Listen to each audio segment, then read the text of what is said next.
Good morning Kolkata. তোমরা তো জানোই আমরা কলকাতা চলে এসেছি।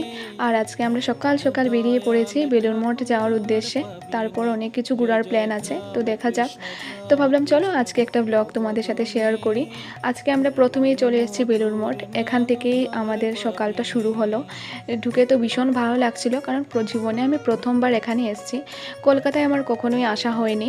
নিউ জলপাইগুড়ি এসেছি, শিলিগুড়ি দেখেছি, কিন্তু কলকাতায় আসিনি কখনোই। দক্ষিণেশ্বর দেখবো, বেলুড় মঠ দেখবো, অনেক ইচ্ছা ছিল। এই জীবনে প্রথম আসলাম। এখানে এসে তো এত ভালো লাগছিল। আর এখানে না ফোন অ্যালাউ ছিল না, তাও লুকিয়ে লুকিয়ে অনেক কটা ভিডিও আমি করেছি। আর কিছু বলছিলও না, দেখেও যেন কিছু বলছিল না, কিন্তু ভিতরে ফোন অ্যালাউ ছিল না, তাই ভিতরে কোনো ব্লগ করতে পারিনি। এখানে এসে মনটা শান্তি হয়ে গেছে, এত ভালো লাগছিল। আর এদিকে চারিদিকের এই ফুলগুলো ভীষণ সুন্দর ছিল।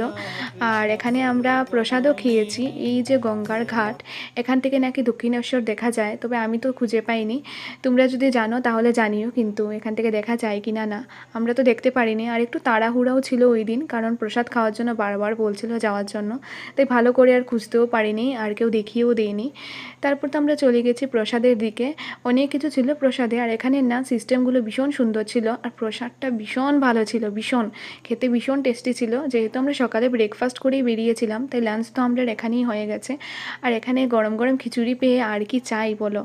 তো তারপর তো এই যে মিষ্টান্নও দিয়েছে, ভীষণ ভালো লাগছিলো খেতে, সাথে একটা লাড্ডুও ছিল। তো চলো আজকের ব্লগটা এখানেই শেষ করছি, দেখা হচ্ছে নেক্সট পার্টে। টাটা।